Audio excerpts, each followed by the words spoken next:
and welcome to my closet. This is unusual for me to share here on the YouTube. Not at all unusual for my Patreon community. They see me in my house all the time. We organize, we vlog, we do it all. But I mostly just show you the after I've arrived at my destination parts on this channel with my travels and my travel vlogs. And today I thought I would do something a little bit different and do a pack and chat. This is something I do frequently on my other channel as well, but I have this very special, very different to me at least, trip coming up immediately. In fact, at the time of filming, I am 22 hours from taking off at Chicago O'Hare to fly all the way to Barcelona, Spain. So I thought before we jump into all of this, and I'm going to show you how I pack, well, first of all, how I prep to pack, how I pack, what I'm bringing for this trip. I'm going to tell you what the trip is because otherwise you're going to be confused. So I am, like I said, heading to Barcelona for just 2 nights. I've never been to anywhere in Spain. Is that right? Yeah. So I'm spending 2 nights in Barcelona before embarking on the Disney Dream cruise ship for the 2024 DVC member cruise. So if you're not familiar, DVC stands for Disney Vacation Club.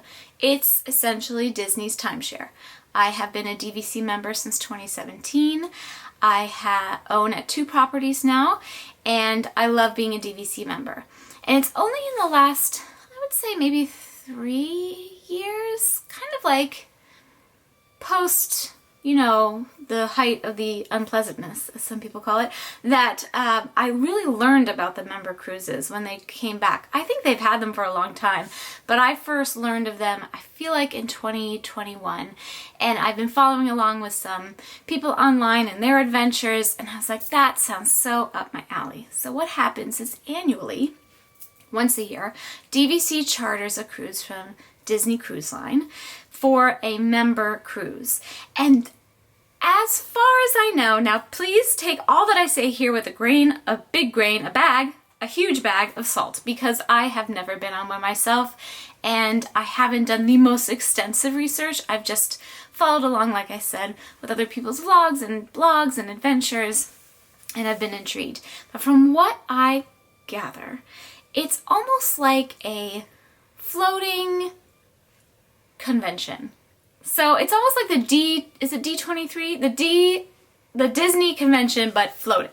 And when I was looking into these trips initially with interest, as you may or may not know, I take my kids on Disney cruises a lot. We've become huge fans in the last couple of years. We've gone on 5 cruises together since fall of 2022. So we've really, and we've got more planned. We've got 2 already scheduled for the next coming year.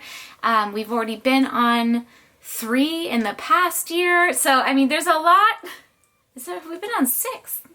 Have we been on 6 cruises? I don't know. We've been on a lot of cruises. Anyway, when I started looking into these, it became clear to me that they weren't necessarily the right fit for my young family.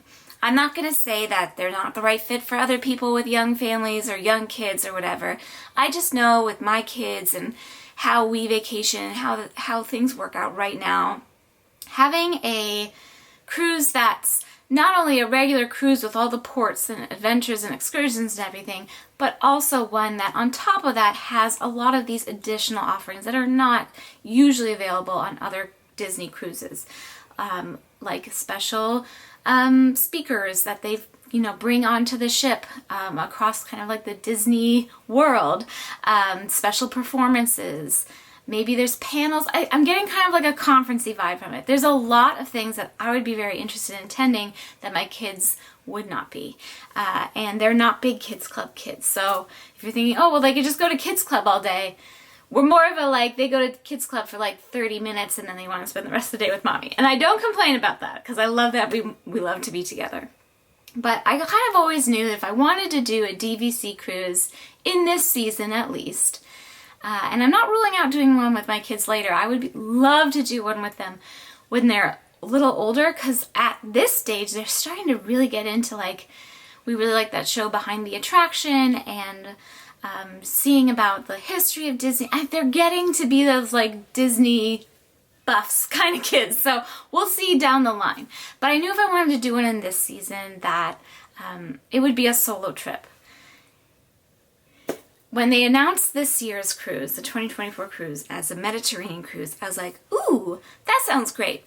But I hesitated, and I didn't say, you have to sign up for them right away. They sell out very quickly.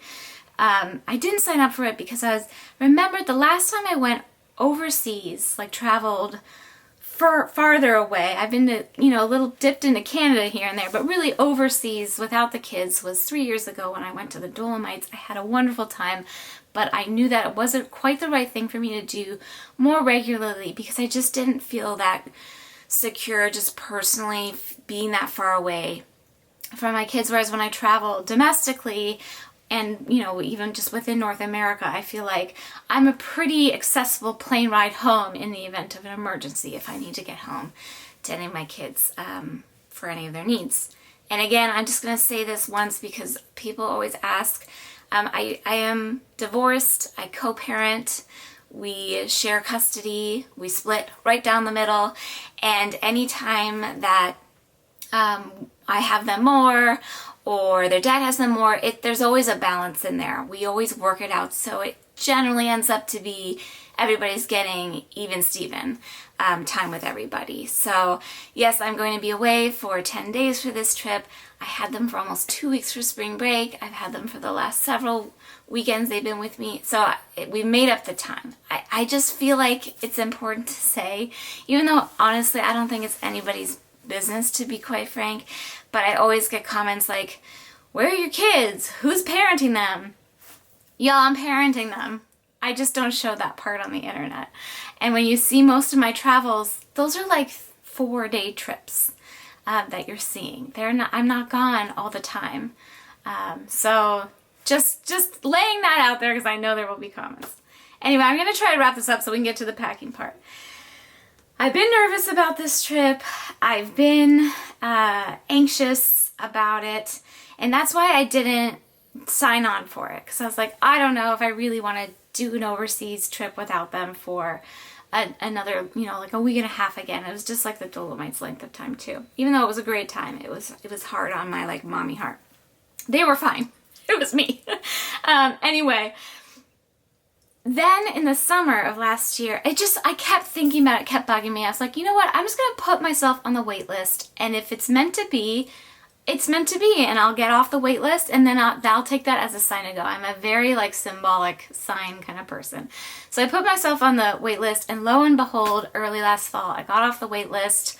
I paid for it, and I was like, I'm gonna do it. And I've been waffling ever since if I'm gonna cancel or not. I just felt very nervous about it. One, for that first part I just told you about being away from my children so far, but also two, even I consider myself like a moderately seasoned solo traveler now, at least in the kinds of travels I've been doing for the last few years. I feel very comfortable and confident traveling solo. This is a situation that's extremely new, to be on a cruise ship for 7 nights in a different countries. I've traveled internationally. I've been blessed with that, to do that a lot too, but I just feel like on a cruise ship that's a special chartered DVC cruise, I feel like I kind of stand out, and I don't like standing out. I don't ask why YouTube is my career. I don't like standing out. I don't like being noticeably different, I don't know if anybody really, some people I guess relish in that. Anyway, I'm nervous about being on the ship and navigating that by myself for 7 days and figuring all of that out. I'm nervous about being away from the kids, although I have complete confidence in their other home environment, and I'm sure they'll be fine, and we can still connect, on the internet, and I can call them even when I'm at port if the time works out with the time difference. I don't know. There's not like we're not going to be able to connect. I'm just nervous. So I wanted to start, I'm doing this whole series. So you get the pack and chat today. We're going to travel day together. I don't normally document that for you guys either. I have for my community a little bit. We're going to do our travel day together because I have some special travel things happening. And we're going to do the whole trip together. We're going to do Barcelona together. We're going to do the whole cruise together. So this is going to be a long little series. If you're interested, if this is not your cup of tea, check back in like a month or whatever and see what else I have going on. Maybe a couple months. But yeah. Anyway, that was a very rambly and convoluted intro to what we're doing today, which is packing. I don't tend to pack very well in advance. In fact, just in the last half an hour, I pulled all this out. And like I said, I'm leaving in less than a day. So I don't panic too much about packing. I don't worry too much about it. I'm going to walk you through now what I've got behind me. We're going to talk about what bags I'm bringing and my strategy for that. So without further ado, let's go. Like I said, this is my closet, and this shelf I usually don't have any bins or organizers on because I keep it clear for travel preparedness like this. This is where I pull things out to get ready for trips, and that is what I've done. So I have clothing for the trip, and then I have kind of accessories, and then my carry-on stuff is already kind of laid out in the other room, which I'll show you in a second. So like I said, 7-night cruise plus 2 nights in Barcelona plus 2 full travel days.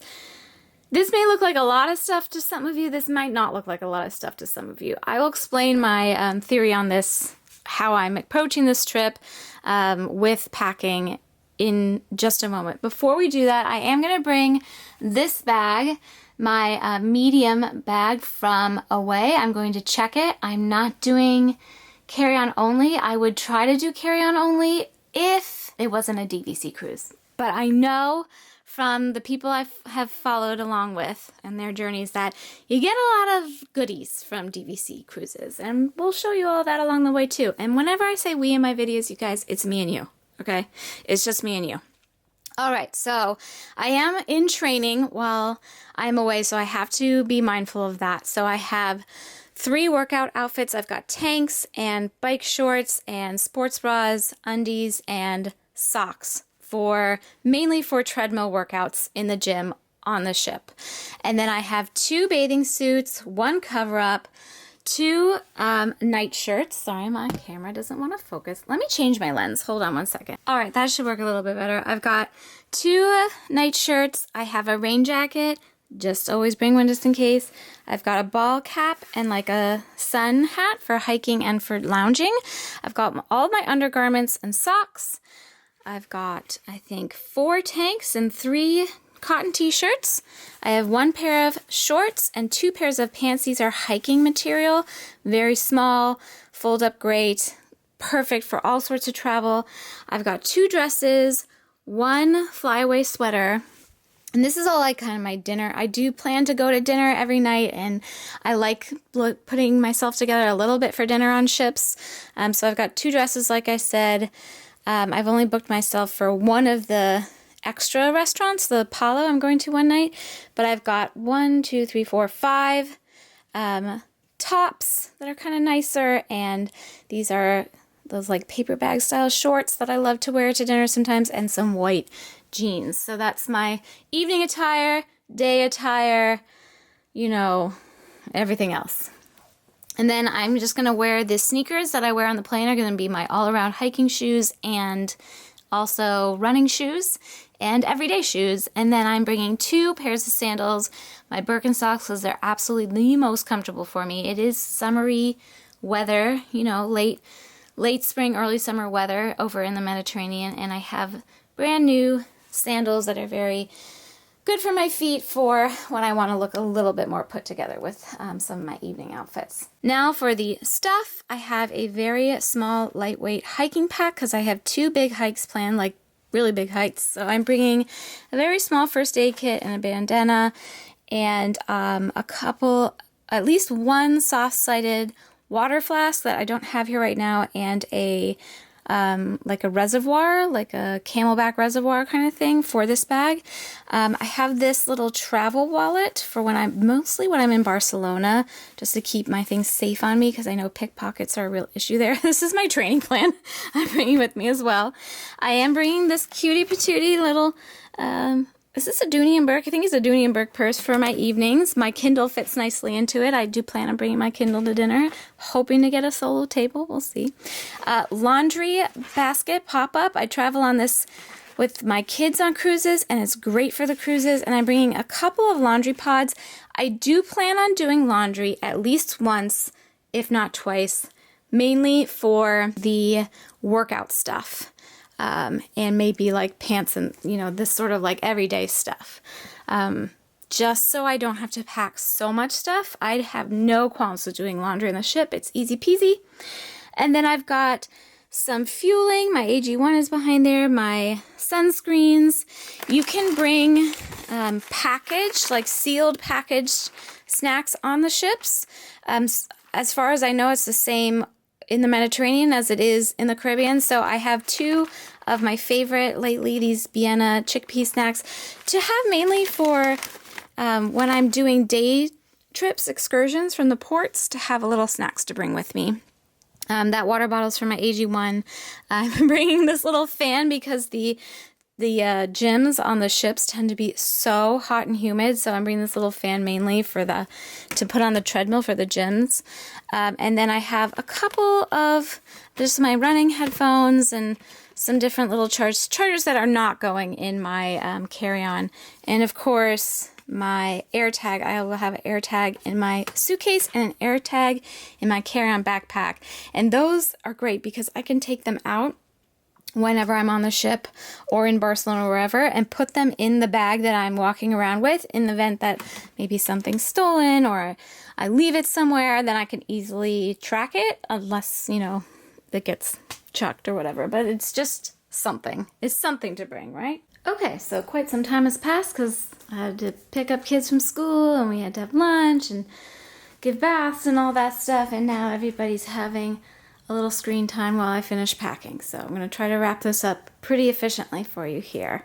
But this is my process. Everything starts in the staging area in the closet, at least lately, right? Processes change, but this is what it is currently. Then when I feel like I've got everything, I move it out to the bed.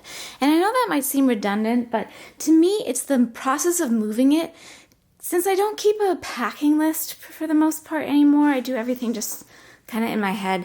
This kind of is another step that makes me go through my mental checklist of what I'm bringing and making sure that I have what I want. So I'm not going to go through everything again. It's all that you saw in the closet. I did go ahead and put my sandals in their little shoe sacks. I would prefer to just bring one pair, but because those brown sandals are new to me, that's why I'm bringing the Birkenstocks too, because they're my tried and true, and with my feet I have to be careful. But these are so small and lightweight, I feel like it's not a big deal. So I have everything for the most part laid out here, with the exception of my Toiletries, which are a last-minute bag add in the morning after I do my morning routine, and my carry-on. So here in my bathroom, I have already laid out my airplane outfit for tomorrow. So tomorrow I have a 2-leg flight trip, and I plan to wear my jeans for the first leg and then change into my sweats for the overnight leg. But I have everything from like undergarments to socks to everything all laid out. I like to bring a light sweatshirt. I will use that throughout the trip as well. You might notice I'm not bringing a lot of layering things for the trip. I have this sweatshirt and I have my raincoat and my nicer cardigan, and that's it. Push comes to shove, I'll buy something if I need to, but honestly, I think this will probably suffice. And then my toiletry kit, I keep packed up with the basics for the most part all of the time. I am going to top off my shampoo and conditioner a little bit. My hair is particular, so I bring my own. Everything else is kind of self-explanatory in there. I just went through and made sure like I had enough of my toner decanted in there, which I do. I have enough, you know what, I could throw a few more cotton pads for my skincare stuff and the cotton swabs in there, so I will. But like, I checked my toothpaste and I was like, oh, that's pretty low. So I threw another little toothpaste in. I'd like to finish this one first. I also know that I want to add my eyelash curler, and I don't think I need to curl my eyelashes before the flight, so I'm just gonna stick that right in there now. Oops, sorry, it's having trouble focusing on it. But last minute add items are usually my skincare, and I just break down my routine. My routine doesn't have many more components than this, but these things, my serum and my oil and my eye cream, are the things that I travel with and the things that I always want to have with me. I have noticed over the years that this face oil will seep even if I close it as tight as possible. So I put it in its own little Ziploc bag just to make sure it doesn't get oily everywhere. And I don't travel with a lot of jewelry. I have some like Disney Cruise Line specific jewelry that I'd like to wear with the dinners. But I'm going to wear my everyday stuff in the morning. And the last minute adds will be hair clip and hairbrush. And that's it. So this will all fit in here and that will go in the bag last thing. As for the carry-on, I'm still using the same bag and it's pretty much the same system as whenever my last What's in My Carry-On video was. I'll try to link it for you if I can remember and or find it. I'm sure it's not that hard to find. There are things that live in here all the time, like my travel walking pharmacy. There's like deodorant. It actually has extra undies in it, earplugs, throat lozenges. I have my travel sunglasses, this little flashlight. I always travel with a flashlight now. It holds a charge forever. I have to charge it like once every 4 months and it's fine. Glass cleaners. I have some little, you know, like hydration things and a couple little leftover snacks from other flights. There's usually some random pieces of chocolate floating at the bottom. Oh yes, some Vosges chocolate down there. I always bring some face masks just in case. There's some kids' face masks in there. And this reusable tote bag comes in really handy, especially like on the ship to take to the gym with me or the pool or whatever instead of bringing a whole other tote bag. Everything else is kind of as is. Always put an air tag in there, of course, and this compartment will have my computer in it. That's another last minute add. All that jazz. But here's the stuff that's going into it. I'll just give a quick sweep. I've got my cruise specific documents. I've got cash for tips and euros as well. I have my camera, kit and caboodle, which is so nice. It's this small now. I do bring 2 vessels on the plane these days. One for water, which I will also put my hydration in, which is great for on the plane. And then I also bring this little, what do I want to call this? Like a canister. No. Canteen?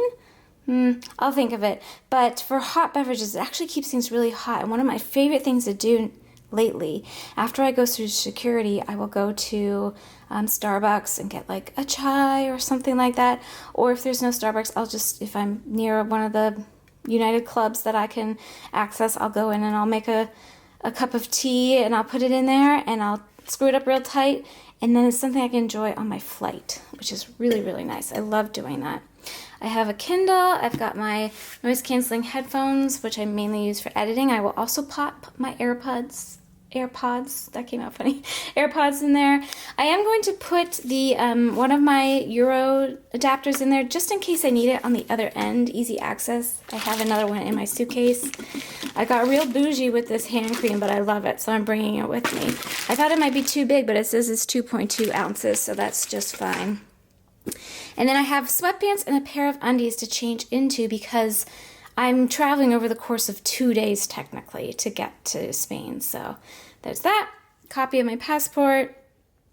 Always bring a external battery, bandana.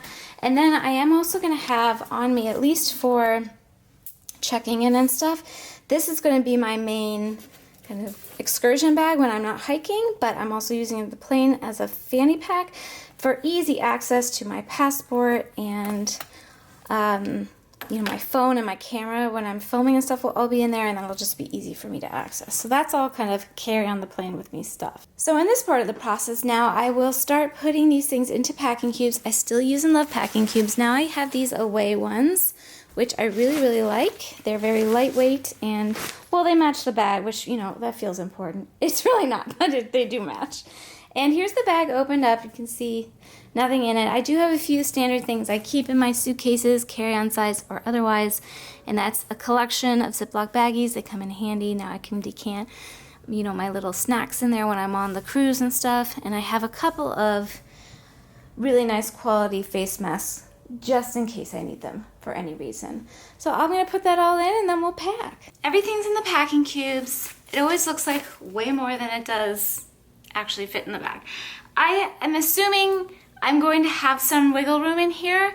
Hopefully it's enough for whatever DVC things I choose to bring home with me from this cruise, but If not, I do know that I will get a tote bag, and that is my auxiliary plan.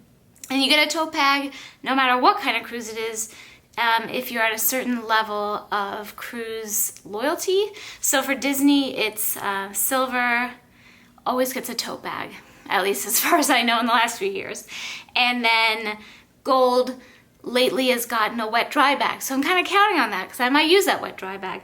And I'm not packing mine because I think I might get one. And then so on and so forth. We're at gold level, so I don't know what the prizes are above that. But that's not even the DVC stuff. That's just like the other stuff. So I like to put there's like a lot of air in this side of this bag. I kind of remember this. I like to put my softer stuff on the top side, which is this side of the bag. That's just how I choose to pack. Everybody kind of has their own little method with packing, you know what I mean? And the nice thing about the Away packing cubes is they're designed to fit perfectly into the bags. So I still have a few more packing cubes, but I want to make sure that stuff doesn't move a lot on this side. There's a lot more room on this side. I think I'll probably end up putting this pack in on this side. Yeah, because that's pretty roomy there. Oh, I almost forgot my yoga mat. See? Good thing we're packing together. That would have been sad. My favorite travel yoga mat is by Jade Yoga. I use a Manduka at home for my at-home practice, but that is a thick mat. I have the travel Manduka too. I don't like it as much. I like the Jade one better. You might think, wow, you're bringing a whole yoga mat? Worth its weight in salt for me. So I will bring it. And I might also throw in, I have to think about if I want to throw in my little mobility ball. I might want to do that. So that's that side. I know that looks full, but trust me, we gotta fit a whole lot more in there. This is just like the first go at it and me kind of spacing everything out and seeing how it fits. I usually like to put my Toiletries little case in the bottom quadrant here, but I just want to see kind of how these new sandals fit in.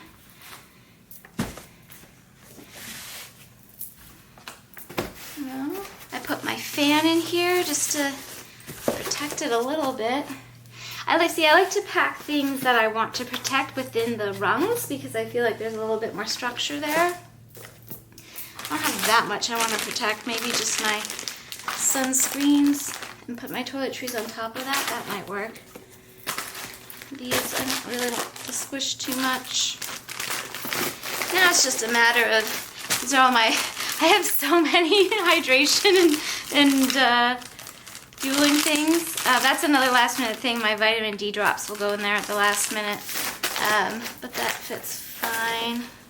These are all those kind of extra cords and things. Not so worried about those things. Yeah, see, there's a lot of room in here. Okay, so what I'm going to start doing is putting some of these bulkier packing cubes in. Let's see. No, I do want that way. That's fine. Let me see. Let me put you like that. And you like that. This is very bulky. You know what though? Perfection.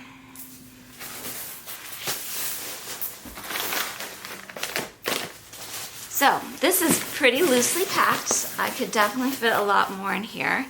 Like I said, I know I can count on the extra tote if I really have that much. I can't imagine having like, I know I'm gonna have like some flat things probably to bring home, like maybe some prints or something. But this feels, yes, there's actually quite a bit of room on that side. I haven't even compressed this side yet. Toiletries will go there. Oh, and this is always kind of a game time decision if I'm gonna bring my journaling and scrap journaling stuff with me on the airplane, or if I want to save my back and not bring it on the airplane. I will have, it's a long travel day, but I have 3 videos to edit, and I have some things downloaded on my phone to watch, and I have my Kindle, so I could put it in here. It would fit just fine, But I also know I could put it in my backpack. Yeah, it could fit really nicely, actually. I could break it up here and put that there and this here. Toiletries under there. Let me show you the mobility ball I was talking about. This little ball I use on the daily to roll out the erector muscles along my spine. But on the go, if I just want to bring one thing, it replaces the spiky ball that I have at home I use to roll out my feet every night. I can roll out my feet with this. It helps keep the muscles in my feet feeling good. And I can also use it for piriformis release. And it's light, but dense. So it's really, I think I might pop that in there. That'll fit real nice. That's it, you guys. This is like I'm not even gonna close it because I'm not done packing. But I'll just show you, well, I guess I will close it here. Just imagine that empty space is where I have my toiletry bag. And the only other things I have to put in, other than my toiletry bag, are my vitamin D drops and the soft flask water bottles. I don't even have to sit on it to close it. You know it's no problem. All right, and then I don't think I need a scale either because I'll show you. How I know the bag is less than 50 pounds for me. And here, oh, you can barely see it, but there it is if I can pick it up with one hand without breaking my conversational voice. I'm gonna guess that's about 40 pounds. I'm not even gonna bother weighing it. But also, as somebody with a higher status on the airline carrier that I fly mostly with, actually pretty much exclusively which is United. I have Premier Platinum, I don't know what it is, some high up level. It's just the one right before 1K. I always miss 1K by this much every year. It's okay. But I get up to 75 pounds on my backs. So I'm not worried about that. And if you gotta pay the thing, you gotta pay the thing, you know? But that should be fun for this trip. So I'm bringing this, which I will check, and the only other thing I'll have is my backpack and my fanny pack, and I'll have room to put that fanny pack in my backpack if I don't want to carry it around for the whole travel day, but that's all she wrote. All right, friends, well, that's gonna do it for this video. This is definitely a departure for me to share here, but it kind of goes in with the travel theme, and I don't know, I just kind of wanted to, why half this video is just me talking is because I wanted to share my thoughts and feelings and kind of how this whole came about. Because I am documenting the whole journey, I am hoping to film a travel day vlog for you, which I don't normally do, like I said, for this channel, but I'm excited to bring you along with me. I am flying in United Polaris. I had saved up so many miles for this. It cost so many miles, but my round trip United First and Polaris tickets only cost me $45 because I used so many miles, it'll blow your mind. But worth it for this, right? This is when we save the miles for, is the big trip. Now I gotta save my miles for when I take my kids overseas with me. That's the next banking of the miles is for that. Anyway, I hoped, I'm bringing you with me from start to finish, so it felt important to me to share a little bit more about the backstory and how I'm feeling going into it. And I'm going to be vlogging the whole thing, like I said, so if you're interested and want to come along with me, that's what the next several weeks of content will be for you. And I'll do my best to share as I always do. Just me, solo travel, trying something new. That's what we do. All right, friends, here we go. Bon voyage. And I hope that you are well. I am thinking of you on your own travels or travel planning or travel dreaming, and sending you lots of pixie dust for magical adventures in the future, near or far. All right, friends, take very good care, and I will see you real soon.